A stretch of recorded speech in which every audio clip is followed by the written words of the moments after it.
Herkese merhaba. Bugün size bebeğim için öksürükten dolayı memnun kaldığım bir şeyden bahsedeceğim. Akgünlük sakızı. Aktarlardan alabilirsiniz. Bunu kullanmadığınız bir tavada yapabilirsiniz. Ya da kullandığınız bir tavanın içine yağlı kağıt koyarak da olabilir. Şimdi bundan bir miktar tavanın içine alacağım ve yakmaya başlayacağım. Evet, paketi açtım. Akgünlük. Bu şekilde bir miktar koyuyorum. Şimdi tavayı ısıtmaya başlayacağım.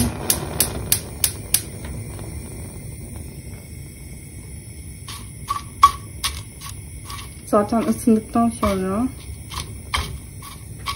çok yüksek bir duman çıkmaya başlayacak. Bu dumanın hepsini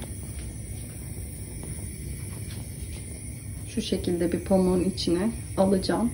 Daha sonra bebeğimin göğsünün üzerine koyacağım. Sabaha kadar göğsünün üstünde duracak. Birkaç gündür çok yoğun öksürüğü vardı.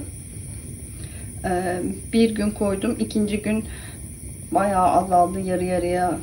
Üçüncü günde çok az bir şey kaldı. Şimdi son kez koyacağım bu gece. Artık yarına hiç öksürüğü kalmaz diye ümit ediyorum.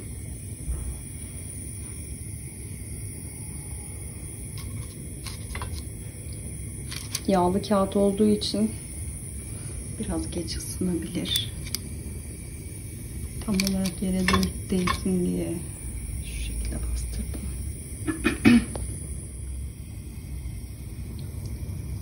Sakızlar erimeye başladı. Birazdan duman çıkmaya başlayacak.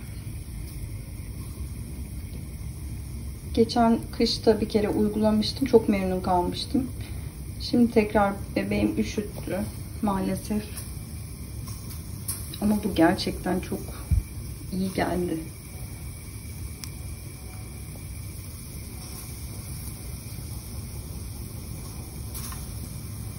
Evet. Duman çıkmaya başladı. Şimdi yoğunlaşacak.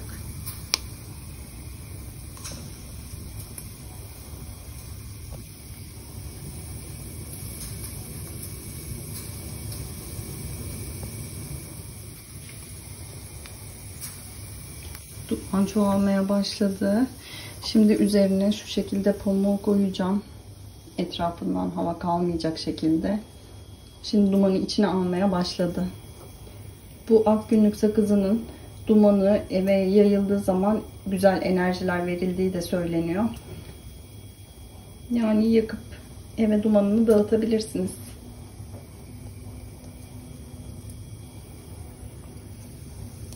Bakın. Dumanın yoğunluğu görülebiliyordur. Bütün dumanı bunun içine alacağız.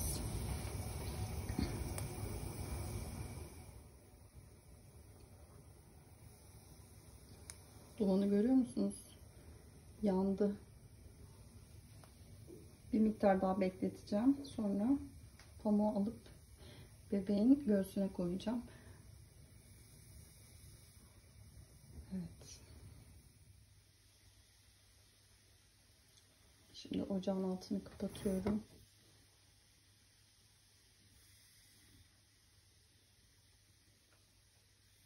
Duman bu şekilde. Pamuğu bayağı aldı yani. Birazcık daha dursun.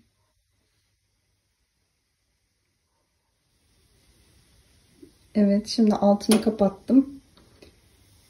Görüyorsunuz sakızlar yandı. Duman da bayağı birikti.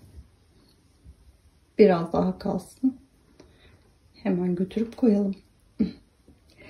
Teşekkür ederim beni izlediğiniz için. İyi günler.